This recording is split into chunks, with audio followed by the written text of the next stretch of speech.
Morning. আজকে day 5। Welcome back to our channel familicious. আর আজকে আমরা গুলমার্গ থেকে চেক আউট করছি। গুলমার্গে আমরা 2 nights ছিলাম। we went on the gondola ride. It was an amazing experience. আর আমার পেছনে দেখতেই পাচ্ছেন রুম থেকেই পুরো সাদা উইন্টার ওয়ান্ডারল্যান্ড দেখা যাচ্ছে যেদিকে তাকাবেন। And this room was also amazing. চারদিকে জানলা আর বিছানা থেকে শুয়ে শুয়েই you could see this amazing view. তো এই ভিউটাকে টাটা বাই বাই বলে এখন আমরা এগোচ্ছি পেহেলগামের দিকে। পেহেলগামে যাওয়ার রাস্তায় অনেক কিছু সাইট সিইং করতে করতে যাব। তার মধ্যে সব থেকে ইন্টারেস্টিং আজকে যেটা আমরা দেখতে যাবো ইজ এ ফ্রোজেন ওয়াটারফল, যেটা এই উইন্টার টাইমেই মানে পুরো ফ্রিজ করে থাকে একটু little part of the waterfall, and that is what people go there to see. তো চলুন যাওয়া যাক।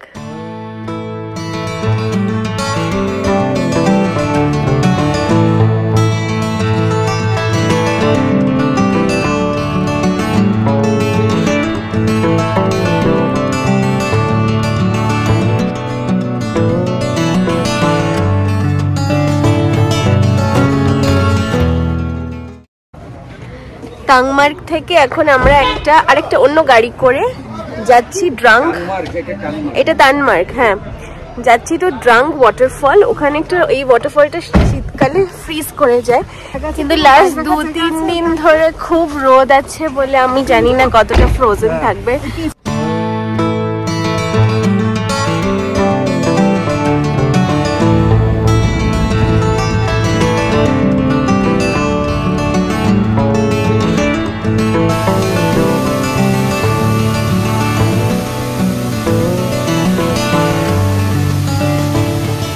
টাংমার্গ থেকে 3 কিলোমিটার দূরে অন্য একটা গাড়িতে চেপে আমরা চলে এসেছি ড্রাঙ্গ ওয়াটারফল, যেটা উইন্টারে ফ্রিজ করে যায়। কিন্তু যেরকম আমরা অ্যান্টিসিপেট করেছিলাম যে ফ্রোজেন ব্যাপারটা আমরা পাবো না। সো ওয়াটারফলটা খুবই সুন্দর, মানে it's a very small waterfall with respect to what we have seen before, but নেভারদিলেস it's beautiful. মানে চারদিকে যখন পুরো স্নোয়ে জমা সবকিছু দেখছি, এরকম একটা ফ্লোয়িং ওয়াটারফল দেখতে খুব ভালোই লাগছে। আর কিছুদিন আগে অবধি এটা একদম ফ্রোজেন ছিল, যেমন একটু একটু দেখতে পাবেন নিচের দিকটা বরফ আছে, বাট আজকে একেবারেই চলমান ওয়াটারফলটা। এর চারদিকে এরকম ভিউ পয়েন্ট করা আছে যেখানে দাঁড়িয়ে দাঁড়িয়ে ইউ ক্যান টেক ফটোজ। দূরে বরফের পাহাড় দেখা যাচ্ছে, উল্টো দিকে অনেক দোকানপাট আছে যেখানে খাবার দাবার আছে। It also serves as a viewpoint. So overall, I mean, winters if it is not a frozen waterfall, I think you can give it a skip. But এমন কিছু না।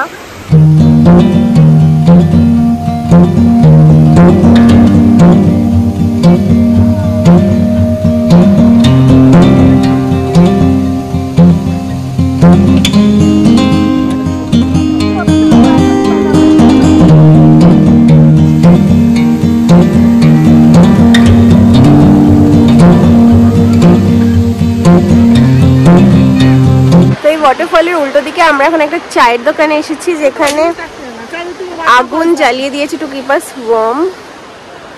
এখানে আগুন জ্বলছে আর চারদিকে সাইডে আমরা বসে আছি। গাড়ি মাম্মি।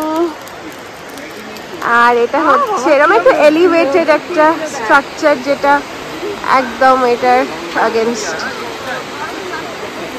ভাল লাগছে মাই গরম, এটা দাও দাও করে জ্বলে উঠেছে আগুনটা। আমরা চিপস নিয়েছি একটা। চিপস একটা নিলে খুব ভালো। ম্যাগি খাবো নাকি?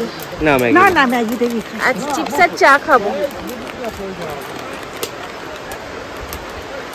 ঠিক আছে। এই চা খেয়ে আমরা এখন নিচের দিকে যাব।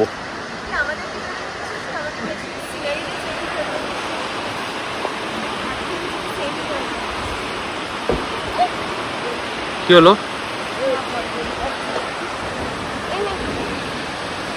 এখন এদিকে একটু কিছু খাওয়া দাওয়া করছে, আর পেছনে সেই ফ্রোজেন ওয়াটারফল যেটা ফ্রোজেন নেই, বাট যাই হোক আমরা এখন চাটা খেয়ে তারপর যাব নিচে যেখানে আমাদের গাড়ি দাঁড়িয়ে আছে। ওখান থেকে যাব আমরা টুয়ার্ডস পেহেলগাঁও।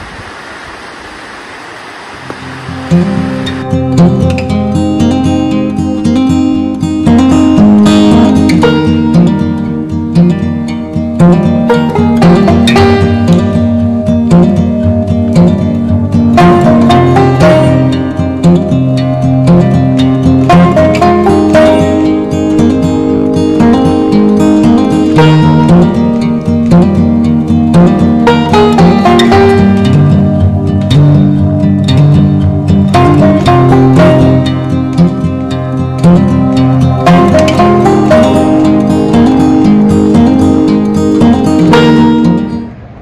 বিকেল 4:30 বাজে। আমরা এসে পৌঁছেছি অবন্তিপুরা রুইন্সে।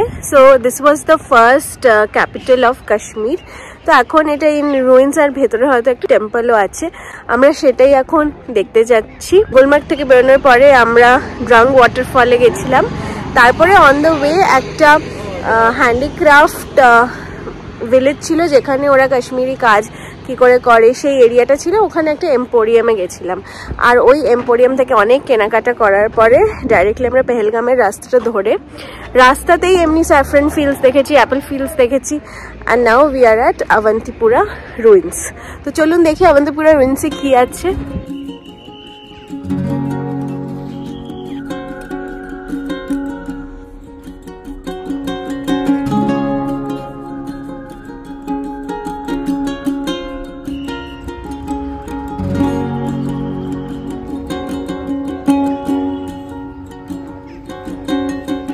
অবন্তী বর্মন, যার জন্য এই টেম্পলটা বানানো হয়েছিল, সে অ্যাকচুয়ালি ছিল উড়িষ্যার রাজা। তো তিনি এখানে এসে এই টেম্পলটা বানিয়েছে, আর তাই জন্য এই জায়গাটার নাম অবন্তিপুর হয়ে গেছে। এই অনন্তপুরা হচ্ছে সেন্টার অফ কাশ্মীর, মানে এমনি জিওগ্রাফিক্যাল লোকেশন ওয়াইজ। আর আগে ছিল এটা কাশ্মীরের capital, original capital of Kashmir. আর ব্যাকগ্রাউন্ডে যে পাহাড়টা দেখছি, এটা নামই হচ্ছে অবন্তিপুরা পাহাড়। অবন্তিপুরা পাহাড়, আর অবন্তিপুর বিকজ এই অবন্তী বর্মনের এই পূজাতে এখানে সব এই গ্রামবাসীরা নিজেদেরকে দিয়ে দিয়েছে, তো এই গ্রামটার নাম অবন্তিপুরা। আর এইগুলো হচ্ছে পিলার স্ট্রাকচার, যেখানে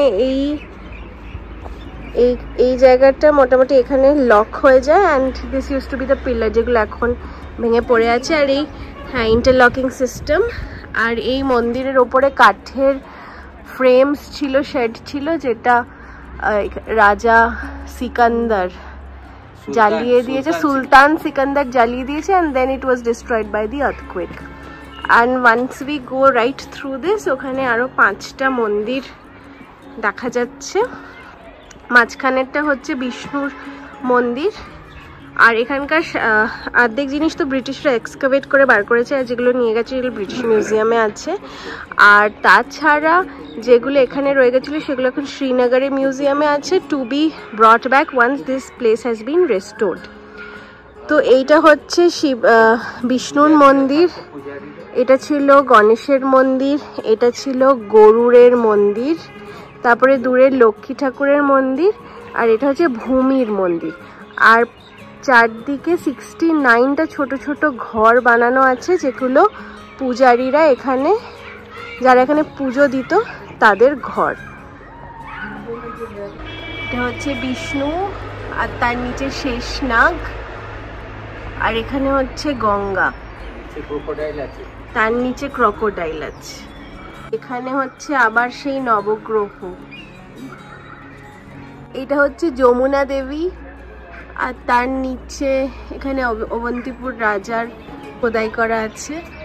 আর এটা হচ্ছে আমাদের নবগ্রহ, বোঝা যাচ্ছে একদম ক্লিয়ারলি। আর উপরে হচ্ছে গণেশ ঠাকুর।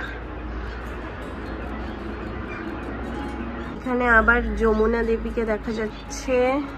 এই সাইডটা দেখা হয়ে গেল, অ্যান্ড ইটস রিয়েলি নাইস, মানে খুব নিরিবিলি। অনেকটা সময় থাকলে you can just sit and enjoy. এখানে গার্ডেন করা আছে, you have bench to sit on, so it's a nice relaxed place. ভিড় নেই। তো আমরা যে টাইমটা এসেছি 5 o'clock সানসেট হচ্ছে, এখানে একদমই কোনো ভিড় নেই। আর এন্ট্রেন্স গেটে এসেই আমরা উই ফাউন্ড আ গাইড, যার হেল্পে আমরা একটু বুঝতে পারলাম যে জিনিসটা কি। সো ডেফিনেটলি গাইড নিয়ে নিলে আপনারাও বেটার বুঝতে পারবেন। এটা হচ্ছে 1200 years old। চলো, time to go to our hotel now. যদি রাস্তায় আরো কিছু থাকে দেখিয়ে দেবে।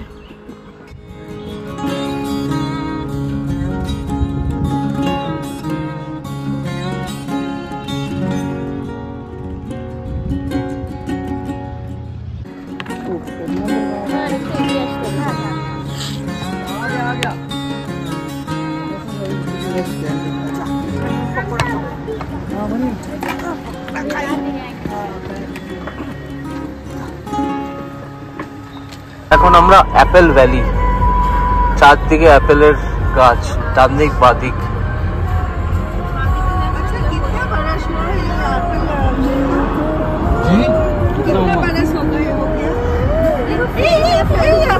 ये एप्पल आर्टिफिशियल लगा है, मतलब आपका ये कितने साल पुराने हैं। हाँ पेड़ हाँ, ये इनको मैं आइडिया नहीं लगा सकता, इनको आइडिया लगा सकता है इनका ओनर।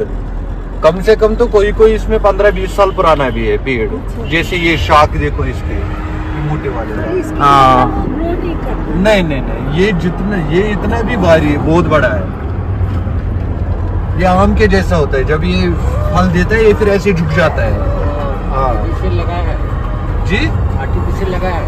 हाँ वो थोड़ा साइड কয়েকটা জায়গায় আর্টিফিশিয়াল লাগিয়ে রেখেছে, वो जूस के लिए ना, रोकने के लिए। बट ये कौन सा अक्टूबर टाइम में आपने बोला ना, अक्टूबर में हार्वेस्ट होता है। कोई फल इसमें एप्पल में करीबन 10 से 12 वैरायटीज है, डिफरेंट। अच्छा ठीक है, कोई आता है जुलाई में ही। अच्छा जुलाई से इसकी स्टार्टिंग है। बट जो सबसे बेस्ट वाला है वो अक्टूबर में आता है। हाँ डिलीशियस, ओके डिलीशियस आता है सबसे बेस्ट। अमेरिकन है, ट्रियल है, गोल्डन है, डिलीशियस है, बहुत नाम है, कश्मीरी में भी 2-3 नाम है। আমরা এখন অ্যাপেল ভ্যালিতে আছি। এটা অ্যাপেলের সিজন না, তো ওরা এরকম ফাঁকা গাছের মধ্যে কয়েকটা আপেল লাগিয়ে দিয়েছে টু অ্যাট্রাক্ট কাস্টমার্স।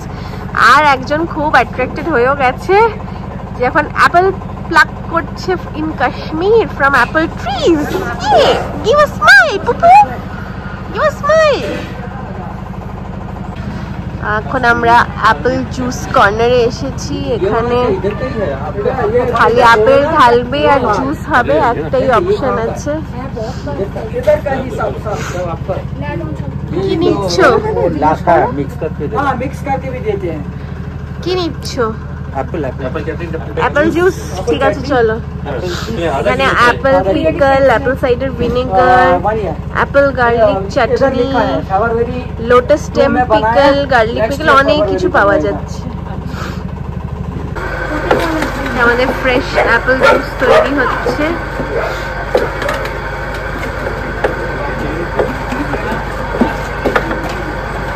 তো খালি অ্যাপেলটা ঢালছে, জুস হয়ে যাচ্ছে। कौन सा ज्यादा मीठा है, लाल वाला या हरा वाला? दोनों मीठे हैं। दोनों मीठे हैं, ज्यादा फर्क नहीं होता।